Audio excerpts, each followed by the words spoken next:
I am really excited for this one. If you thought I was excited for these two things, you'd be correct. But I'm also really excited for this. This anniversary is just so exciting for me. It's unbelievable, man. v.i.p. Free interactive novel. So I would have gone on and theorized about what this could have been and did have my own ideas. But now I don't need to, because it took so long for me to make these videos.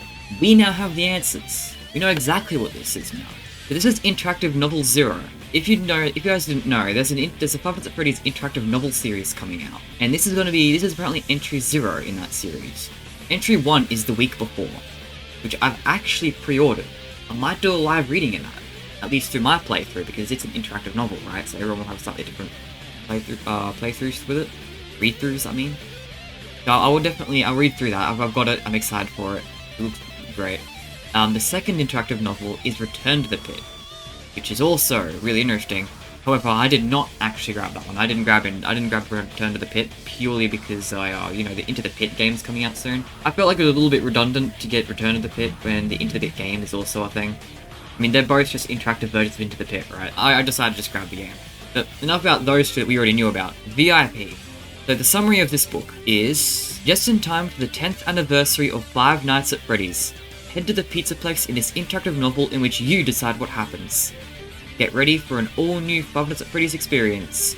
You, the reader, are Devon, and you've won VIP passes to the hottest place in town, Freddy Fazbear's Mega Pizzaplex.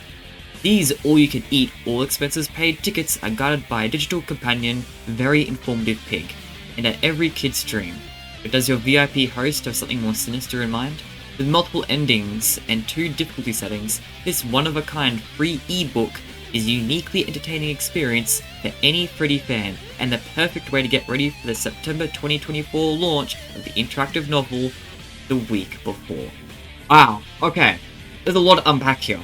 So first off, I no longer need to theorize on what v.i.p. means. I had a couple of ideas what it was, and one of them was it had to do with security breaches v.i.p. stuff, because there's like v.i.p. rooms all over security breach, right? I don't think you ever saw them, but they were there, so I assumed that this had something to do with them, and I was correct in that assumption. But I want to talk about a few other things. So the first one a lot of people have talked about, very informative pig.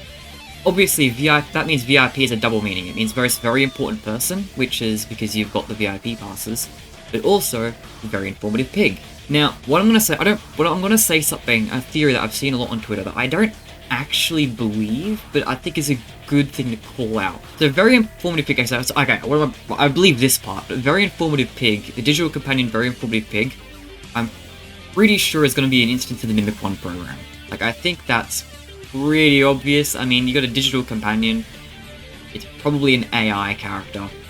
And if it's an AI, it's probably Mimic. It's probably an offshoot of Mimic 1. So, with that, I think I'm pretty confident this is going to be very informative pig is evil. It even hints at it over here, but as your VIP host has something more sinister in mind. The very informative pig is the Mimic. I mean, maybe not like the Mimic that the Mimic 1 program. I'm pretty sure of that. Yeah, I don't need more information to guess that one. But the other thing I want to call out is pig. So, obviously, I think they just chose pig because just so they could have VIP as an acronym. I think that's all there is to it. But there is a non-zero chance that the very informative pig is Pigpatch. Because there's a couple of reasons. It's not just, oh, there's 2 pig characters, therefore they must be the same. No, there's a little bit more to it than that. There's 2 stories. The Storyteller and Tiger Rock, which portrays the character Tiger Rock. And Tiger Rock is an instance of the Mimic 1 program with 1 blue eye and 1 green eye. The same eye colour as Pigpatch. Not only that, but in Help Wanted 2, Pigpatch is for some reason evil, which is really strange considering one of the whole big things about the mediocre melodies, and just that in general, the decorative animatronics from Pizza Sim is that they were just decorative. They didn't attack you. Like if you buy a Lefty, then yeah, he attacks you then after that. If you buy a Pigpatch, he doesn't do anything. So, why does Pigpatch attack you in Help Wanted 2? Well, something I noticed that I've kept in the back of my mind for a while now, is that Pigpatch and Pigpatch are spelt different. One in Help Wanted 2 and the one you see in Pizza Sim and Ultimate Custom Night, they have different spellings, because one of them is, the original spelling is Pigpatch is in 1 word, and the other separates pig and patch in 2 words.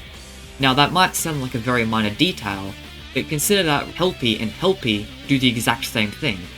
They're really similar, they're almost identical characters with the same name, but they're spelled ever so slightly differently.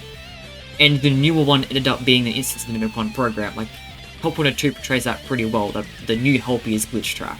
Right, so if Helpy and if the two different Helpies was to differentiate the Mimic Helpy from the original Helpy, then I think the two different Pigpatches might be to differentiate a new evil Pigpatch versus an older Pigpatch. That was the one you see in Pizza Sim. But I never really thought about it too much, because why would Pigpatch be evil? I don't know where that really comes from.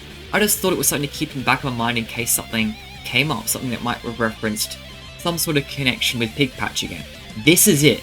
This is that connection. An AI assistant for Pig that most likely uses the Mimicon program. This is probably our evil Pigpatch. Now, the only thing there is that this is a digital companion, and in Help 102, although it is in an AR world, I don't think that the characters portrayed are digital, aside from like Glitch Trap.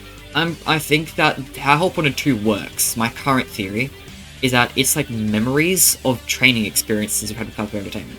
So back when you first got employed at Fazbear Entertainment, you went through this training program, and now you're experiencing memories of that training program through the Vanny Mask. And we know that the Vanny Mask has these sort of memories, sort of power, if you can call it that, because in Ruin, in the AR world, you see Cassie's memories portrayed around the place, right? Like her father's note, her thing with Gregory, her memories of Roxy. So we know that the Vanny Mask can portray memories, and I think that's what Help 102 is. It's portraying your memories of being an employee at Fazbear Entertainment, or at Freddy Faz's Mega Pizza Plex. Or at least the training exercise you went through. Pigpatch being evil there felt weird, because that to me tells me that they needed to prepare you for an evil Pigpatch, which would be strange, right? If there wasn't an evil Pigpatch.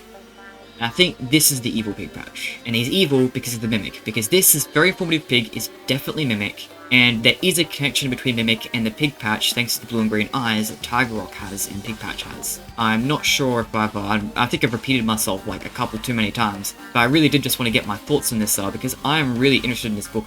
I was already interested in this book. I was already excited for v.i.p. before this just came out today. So now I'm just really excited because we might be getting some Pigpatch lore. And I love it when the mediocre melodies get some attention. I think the decorative characters from Pizza Sim, I really want to see more of them. So the idea of getting more Pigpatch is really exciting for me. Personal wishlist, character that I want to see most. Actually, Happy Frog. Bring back Happy. I like Happy Frog. Happy Frog's great. Okay, so I was in the shower and I just realized I've got to talk about the other thing I wanted to talk about. Whoops. Now I'm back. I want to talk about Devon. If you haven't read the books, the name Devon won't mean anything to you. But Devon is not a name that's new. This is a name we've heard before. Now, this could just be Scott reusing names. He does that all the time, so don't take what I'm about to say as fact that they're the same Devon, but they could be the same Devon. And I think that's really interesting. The main character of Fazbear Frights, the new kid, is Devon. His name is Devon Blaine Marks, I think, something like that. And I think it's really interesting because Devon dies at the end of that story. So either he didn't actually die or something, or more likely, in my opinion, that the new kid takes place in the modern day. Like, if this is the same Devon, this is probably a prequel to the new kid. And I think the idea of that is really interesting, because one of my big gripes with Fazbear Frights was that there was no real reason to remember any of these characters, any of these events. There was no real reason to remember any of it. They were just kind of cool stories, which is fine. Cool stories are cool stories, I'm cool with that. But I would have preferred something more to them. A reason for me to know who these characters are. A reason for me to know why these concepts exist. So I really preferred when characters like come back, or when characters, concepts, stuff like that all come back. I like that. And so the idea that this could be a prequel to the new kid is something that is something I really hoped for, but probably isn't the case. Like I said, most likely this is just Scott reusing names, because he reuses names very frequently. But if this is the same Devon, and the new kid is actually after this story, I would love that so much. You have no idea. Oh, I'd really love it. If that is what's going on here, then that opens the door to future stories doing that as well. We could have more stories that are continuations of, or at least linked to Fazbear Frights. And to be fair, that's what Return to the Pit is, right? Like, Return to the Pit is another retelling of Into the Pit. So if we get more stories connected either by being prequels, sequels, retellings, if we get more of that in these interactive novels, I would be so happy, because that fixes one of the minor gripes I had with Fazbear Frights. I just really wanted to bring that up, that this could be the same Devon, and that could be really exciting, the implications of having continuations of Fazbear Frights in here. But, I mean, as I said, more likely than not, it's just okay, it's just a name reuse, but hey, let me be hopeful. Anyway, now I'm heading off for real. See ya.